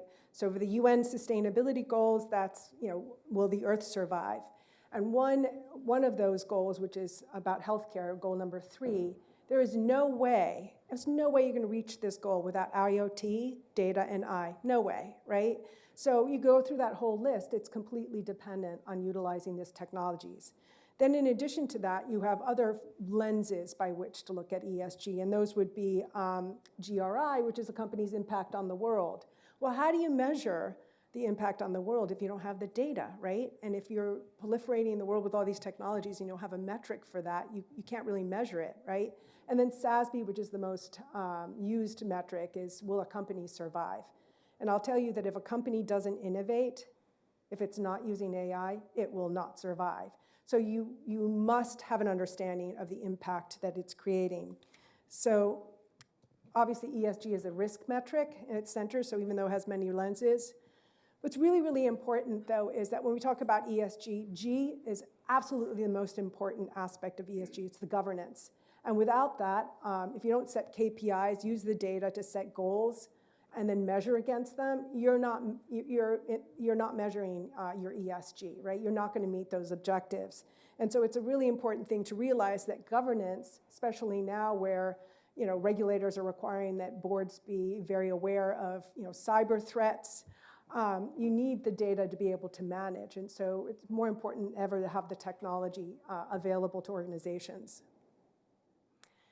So a different angle is the fact that we live in these connected ecosystems. These ecosystems are connected both from cybersecurity and network perspective. So third-party risk is very important because if there isn't cyber hygiene within your partner networks, then that affects the security of your own network. So it becomes very important to manage the risks across the network. In addition to that, you also have the multiple scopes, right? You have to be able to understand the scopes from a carbon perspective and be able to report on those. So within your ecosystems, there are many different players, from partners to employees to regulators, investors. We live in a connected world. So we're connected in terms of partnerships, how we do business, and also electronically, which of course then has other risks and other data associated with it. So now I'm going to switch a little bit because from an industrial revolution perspective, when we talk about fourth, fifth industrial revolution, it's important to note that what really defines it is, as Jerry Rifkin from Wharton says, you usually have three elements of change. It's usually how you're powering economic value, how you're communicating it, and how you're moving it, right? But now we're in a phase where you have more factors than that. And so, as I said before, this is one of the reasons why a lot of the analysts on Wall Street are saying that this new industrial revolution could very well generate 7 to 10% of global GDP because of the fact that when you combine them together, you can solve interesting problems. And I'll take you back to like Henry Ford, right? You had new type of new type of fuel, you had engines, transportation, and for people who lived in New York, we had this massive manure problem for the 150,000 horses that were all over the street. So when you created these cars, not only did you change the economics and mobility, but you also solved an interesting problem. And of course, that with that came some carbon issues. But anyway, you can see that these industrial revolutions create opportunities. And as you can see from the fourth and fifth industrial revolutions, there's a lot more technologies that will be used to create a lot more solutions. And so that's why it's really critical to be able to understand the impact and also make sure that the solutions are secure. And so with that, I hand it over to Carlos. Thank you. Thanks.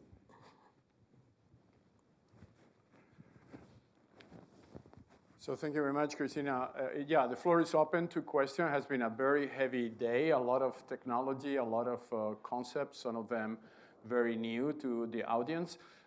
Just to inform you that this afternoon after lunch, we're going to serve lunch in the next room, which has a beautiful view to Times Square.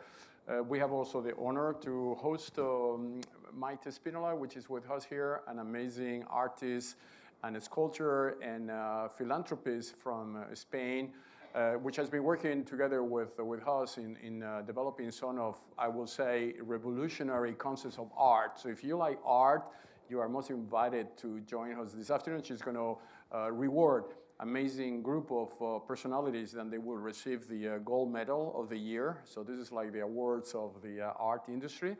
And all this art is going to be, it is already available in wise.art, which is another aspect of our activities, which is dematerialize the art, which is now in some cases in boxes.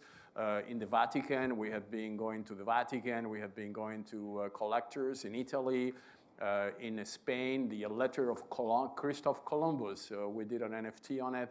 And this is part of our endeavor as well as a company, is to dematerialize the knowledge, dematerialize the art, and leave for the future generations the possibility to access unlimited things that now they are in some cases in dark rooms, in private collections, or in some cases in boxes. It also builds a new revenue model for the industry, because without selling the original, they can make money, and with that money, they can maintain their collections. It's a very, very exciting project, which is also booming in our environment. So I just would like to, before I close, leave you three things. One thing is that technology is there, so there is no need to develop more technology. Technology is converging, so that means we are like we were in the Renaissance period with Leonardo da Vinci and the mathematics, geography, architecture. We are converging. That convergence is creating a new world, which, as Christina said, the fourth or even the fifth industrial revolution. Every industrial revolution brings an amazing systematic change. And there is a need to position the human in the center of gravity. Actually, I wrote a book with David Ferguson, which is in the room, with the name Transhuman Code, in a few years ago in Davos, where we started to anticipate the danger of not keeping the human in control, because this technology is amazing, where you can make a presentation without even being there by just letting your avatar to run the presentation, but it has huge potential risk. So humans need to be in control, and this is the vocation of the companies that we design. Amazing technology, very aggressive vision, but always ensuring that humans are in control, because if we don't do that, we're going to be maybe the last generation that will be witnesses this progression. In the future will be robots on AI algorithms. Remember that robots and AI algorithms are being designed to optimize. So we humans are slow, we die, we breathe, so we send CO2 to the atmosphere. This is not at all the best optimization that we can do, right? So those algorithms will reach a conclusion that we are not required anymore. So we need to train those algorithms to the contrary, that human has innovation, humans have emotions. We have many of the assets which are impossible to reprogram or even to put on an algorithm. And those are going to be the jobs of the future, those going to be the industries of the future, and where we will, as a human, prevail. So I don't know if you have any questions before we close. Otherwise, we're going to open those windows, and we're going to have a lunch all together. And you are most welcome to stay if you wish during the ceremony. Maite, I'm sure, will extend their invitation to any of you. Any questions?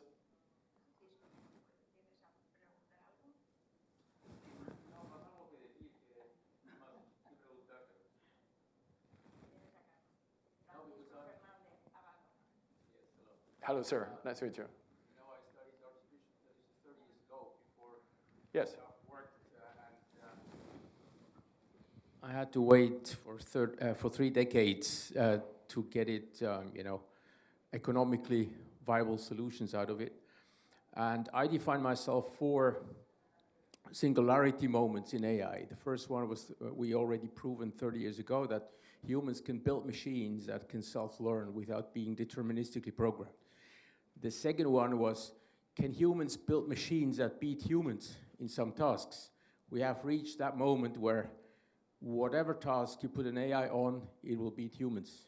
Yeah. It can be oncological diagnosis, it can be self-driving cars, it can be play chess, play Go, whatever. It beats humans. The third singularity was, can it be also general intelligence? Because all the AIs are what we call special intelligence. They solve one problem. So a chess AI will not drive a car. A self-driving car AI will not play piano, while we as humans can do everything at the same time. So this is what we call general AI. This is emerging in the next couple of years. And as we speak, hundreds of thousands of AIs are emerging. If you put in governance AI governing all these 100,000 of AIs, you have reached the status of having a general purpose AI. So we are 2-3 years away from that goal. And the fourth one, where it becomes scary, you mentioned that humans should be in the center of thinking and in control. I'm not quite sure whether we will decide that, because the fourth singularity is self-consciousness and self-awareness.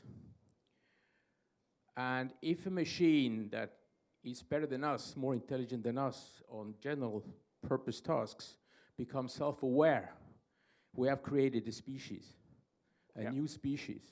It's not a tool anymore. All inventions we have done so far, all technological inventions that have led to an industrial revolution has been tools. Whether a hammer is a weapon or a tool, we decide. Whether the atomic fission is used to keep us cozy and warm in atomic plants, or whether we use it as an atomic weapon, it's our decision. Once you create the new species that can program, that can reproduce itself, that is superior than us in intelligence, that is self-aware, It's not us to decide. It will decide because we have created the new species. So the big question here is, can we find out before the machine finds out how self-conscious and self-awareness is even being created? Right now, neuroscience people, neurologists, informatics people, scientists on artificial neural networks are busy finding out how self-consciousness is being created. We don't understand it yet. And I just hope that we find it out before the machine does. Absolutely, fully agree.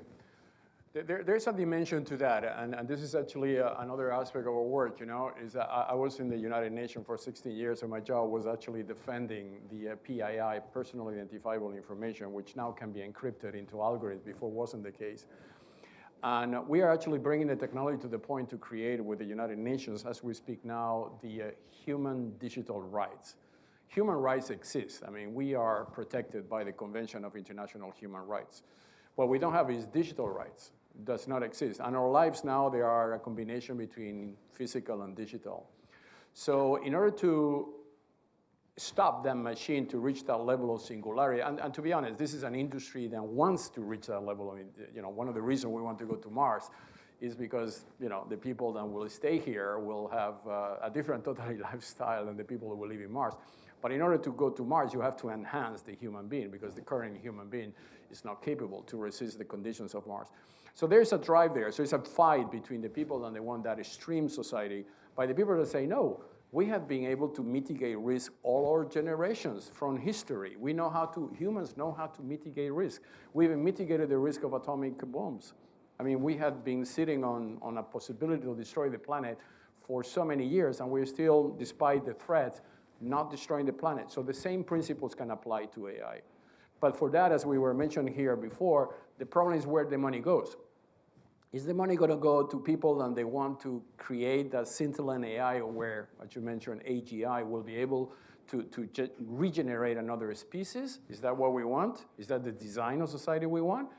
Or no, we're going to still be humans, use our talent, use our uniqueness, and be sure that that doesn't happen. I don't think AI is more powerful than HI, which is human intelligence. It's an extension of it. I also was 30 years ago in the UN working with AI before even the name was AI. The big difference now than we have now data, which we didn't have before, right? So I am very pro-human. I am the human team, and I believe that we can solve the problem provided that we all collectively put the energy on it. Yeah, please, another.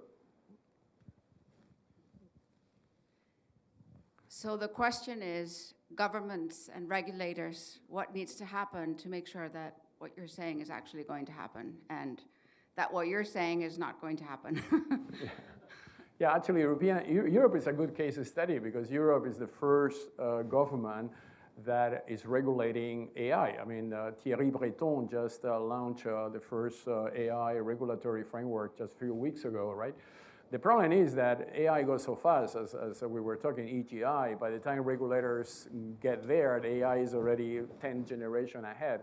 So it's going to be a fight. But I think legislation is essential, provided that legislation doesn't become an issue for companies. Because one of the concerns we have with legislation, being a European company, is that they are putting obstacles to our growth, which is not the case in the US, right? US, you just do whatever you want on AI. There's no limitation whatsoever. So that will disadvantage the company then they're sitting on that legislation. So that needs to be carefully studied. Yeah, well, that's the challenge. It's the regulators always behind what, you know, companies need, et cetera. So. But I believe Europe can become a trust center. I think Europe is looking its destiny now. And I think Europe can become the world trust center. Means that data is protected. We have GDPR, we have eIDAS, we have many tools that in other countries don't pay attention, which has been detrimental to what happened in the US with social media. People lost totally their control of their data, right? Which is not the case on Europe. So I think that could be the future of Europe and European companies if we invest in that area. Yes, sir. If you don't mind to introduce yourself so everybody else knows. Yes, I'm Nicholas Wonder. I'm a guest of IT. Hi, Carlos. Nice to meet you. Nice to meet you. You mentioned how to mitigate threats, right? There's several threats out there. How would you mitigate, the threat of AI replacing jobs? That's a fundamental social responsibility of companies. There's been talks about universal wages, but how do you see that moving forward? That we need to be prepared to deal with this unemployment. Yeah, it's actually a very good question, and it's a question that Davos, the World Economic Forum, has been focusing a lot in the last years, which I participated. I believe AI does not destroy jobs. I believe AI creates jobs, but they are different jobs. So when I have 6 kids in my family, it's a lot of kids, and my daughter comes to me and say, "What I should study?" I say, "Look, trying to study things that AI cannot do." And what AI cannot do for the time being, although EGI could eventually get there, is handling empathy, emotions, personal contact, jobs that they need human interactions. And because we're going to have more time free, because AI is going to take a lot of work from our daily routines, we're going to have more time to engage between people, which we don't necessarily do now. Because we don't necessarily need to work 40 hours or 60 hours if you run a startup. You're going to have a lot of time free, and that time free can be put to the service of the society, so you can yourself become meaningful to society because you have talent that the society needs, and you will be increasing the interactions between people. For instance, the #1 job now in Switzerland for young people is drone pilots. The entire industry is crazy to find drone pilots. The people that were working on games now than before, when we have our sons working too much on games, we say you're losing your time working on games. Actually, game technology structures your brain in a way that is extraordinarily efficient for the next generation society. Or finger, which is when you press a lift in the button, you're using this finger, right? This is not anymore the dominant finger. The thumb is the dominant finger for the new generation because they are using the thumbs to pilot the control command. Therefore, the new cars, actually, they are designed to use the thumbs. So you see, so it's an evolution of the human, which is the technology is adapting because we want to serve the human. But that's what I mentioned before. Human needs to be in control.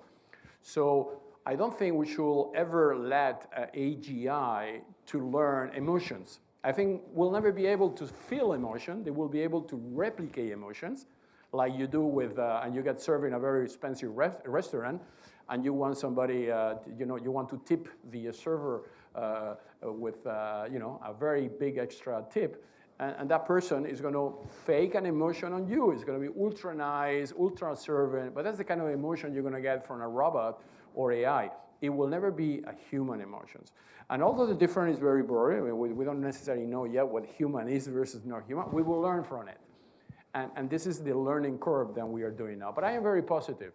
I think humans, and by the way, what you're just saying is very important. The United Nations has, for many years, decided that we should have a global universal income. So we end up poverty, which is one of the sustainable goals of the United Nations, and poverty. And we have the technology to do that, but we don't have the business plan. We have the business model to do it. But for instance, there is a very big initiative starting in Switzerland to tax robots. If a robot does the same work that you do in a factory, why we should not tax that activity? And robots should be taxable.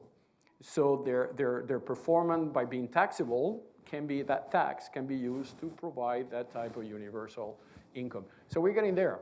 I think it's a question of years, but I am very optimistic that we're getting there. So we end up poverty, which is the #1 priority on the Sustainable Development Goals. Yeah, gentlemen, sorry. It's a microphone.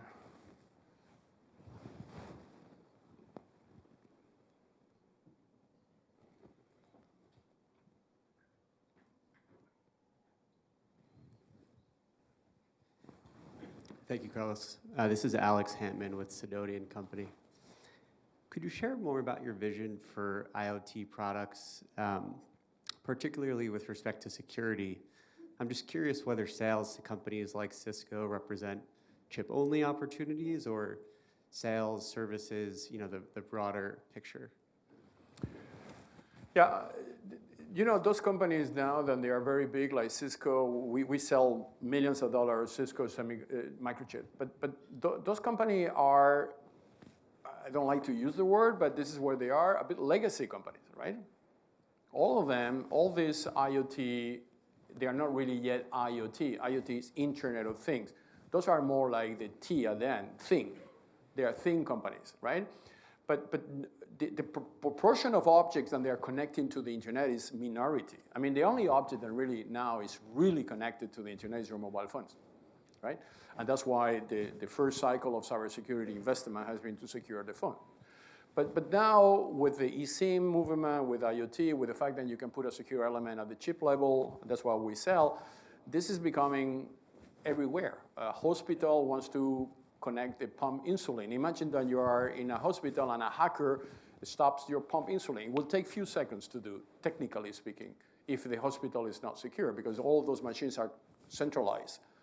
So you need to put a security element on the pump insulin so when the hacker reaches there, because it will reach there, it's an illusion that the hacker will not get to the pump insulin. What they will not be able to will be to manipulate the pump insulin. Or a hacker then will drive your car and speed up your car in the middle of the highway to the point that you cannot control your car anymore, or the steering wheel. All those things are happening now. And that is why you need secure elements, because the secure element in a car will say you cannot accelerate the car because there's a different chip on the car. You cannot manipulate the steering wheel because it's a chip. So objects are becoming intelligent, smart objects. It means that they have their own intelligence to decide to whom they are allowing a permission to manipulate that. It's a tedious offer because not everybody understands the need of doing it. You need something very bad to happen before a company comes and say, wow, I got hacked, or my airport cameras has been all compromised. And that takes time, and this is a human reaction, is that normally we are very kind of conscious after the problem and less before the problem, right? But I am confident that AI is going to accelerate that process as well, because AI can analyze now the data, so you can tell a company that their situation is very dangerous, and that will have a consequence on the insurance. For instance, insurance will not cover you the risk if you don't secure your objects. Here in the United States, being a very litigation-focused country, I'm sure everybody's going to be very concerned to put an object, unsecure object, that can compromise the entire perimeter. So I am very confident that this industry is going to explode very soon. Any further questions? Yes, sir. Quick question regarding the coming quantum computing power. Is there a barrier to entry for the cyber thieves, or are they on top of it and need to be step by step with companies like SEALSQ? Quantum itself, the barrier is very high because either you are IBM or Cisco, not even Cisco, I would say Google, Microsoft, the Chinese government, somebody maybe in a very wealthy country in the Middle East, they will not have the money to basically create that phenomenal machine, because quantum machines are several billions of dollars to be produced, right? So that's going to be very high barrier. If you see quantum companies, actually 99, they are not real. They are using the word quantum just because it sounds great. What Bernard introduced is and this is a very theoretical model, is to instruct your microchips to be post-quantum safe if there is a quantum computer. So it's a simulation model, and you say, if a machine with that kind of capability, computational capability, hacks my chip, this is how my chip should respond to it. And we are actually working with companies that they do penetration testing, then they have already quantum capability. And it's only after you resist those quantum penetration testing that you get the certification. So it's a very elaborated, very tedious work, right? But once you're there, you're there. I mean, you remember the people that are my age or our age, remember the year 2000 bug? You remember the year 2000 bug? So this is another year 2000 bug. everybody got very scared because the clock will reset and then you have to change so the entire industry mobilized to be sure that they were ready to the year 2000. So we are in that process now with everybody. Post-quantum technology and potential quantum threats is in the radar of any serious CEO or board of directors. They have to have that type of concern, especially if you're a credit card company like Visa, MasterCard. Imagine somebody breaking all your cards in few seconds, right? So yes, it's a very complex, but at the same time, fascinating area, yeah. Thank you. Any other? Yes, sir. Sorry, I didn't get your name. You're the founder? Francisco? Francisco Fernandez. And you are with Mr. Fernandez? I was invited by Maite Spinola. Okay. But you're from the industry, right? You're from the... Yeah, I founded a dozen of companies, all software companies. So I'm a software engineer by education with specialization in AI. I'm still using AI at scale, for example, in the pharmaceutical industry. That's great. Music industry and the likes.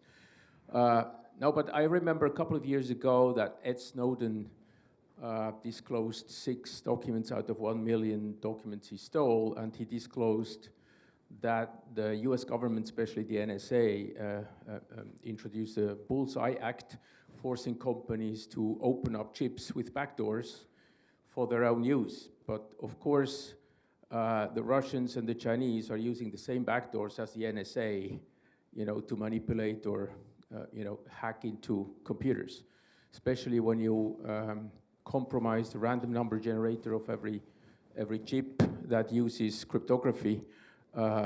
Everything becomes open. It's not easy to hack, but these governments assume that the Russians and the Chinese have these capabilities, hack into that. How can you make sure or prove that your quantum, let's say, protection is not compromised by the same US government? Yeah, it's actually 2 questions in your question, because quantum cannot be compromised because quantum is just a computer capability. What you're saying is cryptography root keys, which are VeriSign, RSA, WISE-key. Do they have backdoors to the US government or Chinese government or whatever government?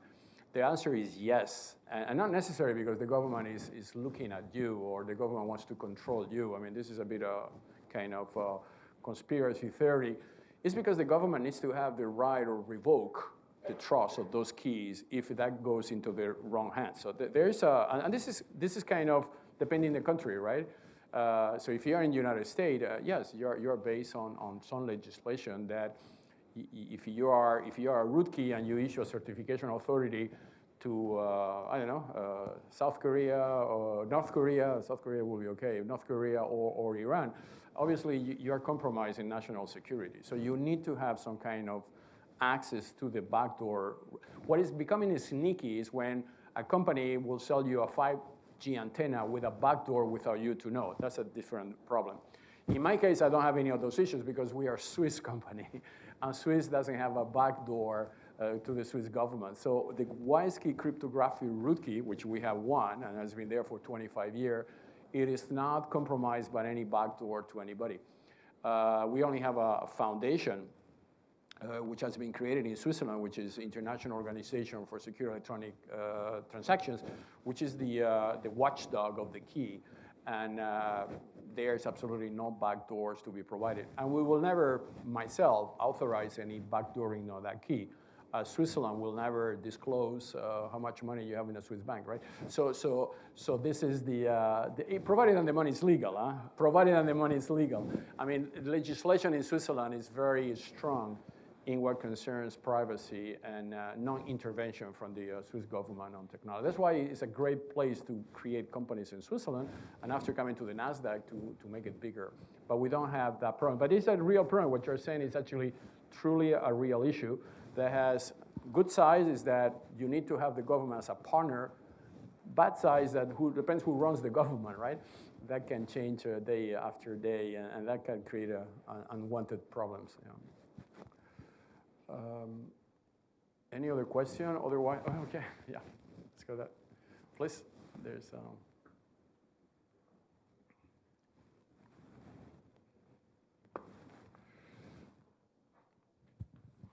Thank you, Carlos. I'm Pat from AXA Wealth Management.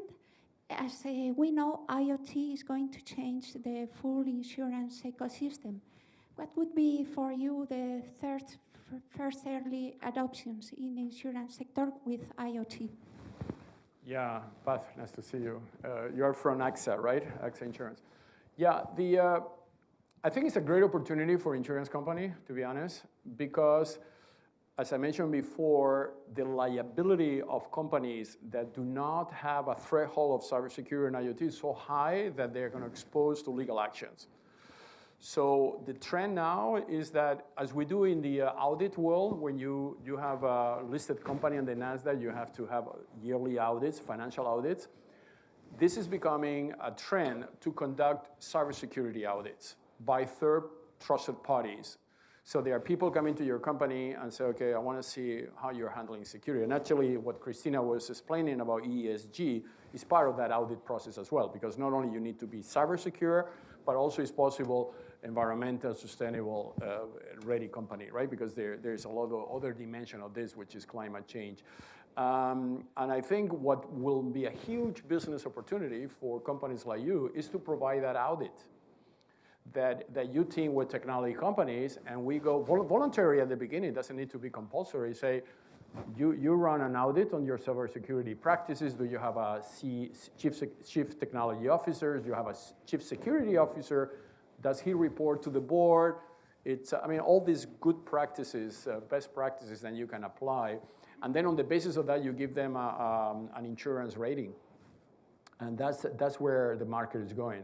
In 5 years' time, I will say companies will have to run those type of external audits in order to maintain their. Actually, already the Nasdaq is already applying cybersecurity audits on companies for listed companies. So there is a huge potential for insurance company, and you will reduce also your risk, right? Because before providing the policy to an unknown company, you would like to be sure that that company satisfies the cybersecurity requirements. I think it's a fascinating subject, but we have a lunch waiting for us. So I would like just to thank you, everybody, for your questions and your very active participation. And now the lunch is open. And welcome, by the way, all this amazing delegation that Maite Espinola is bringing to the Nasdaq for the first time. Thank you very much. One second. Before Maite would like to say a few words as a way to connect to the next panel.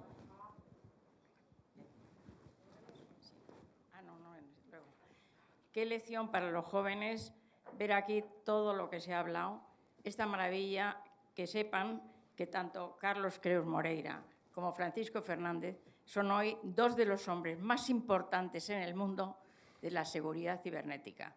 Lo han demostrado, lo están demostrando y lo demostrarán. Así que enhorabuena a todos por poder escucharles, oírles y aprender. Un abrazo a todos y vamos a disfrutar del día que nos tienen preparados. Gracias, anfitrión.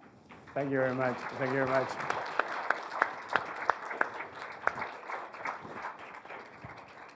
Let's move to lunch.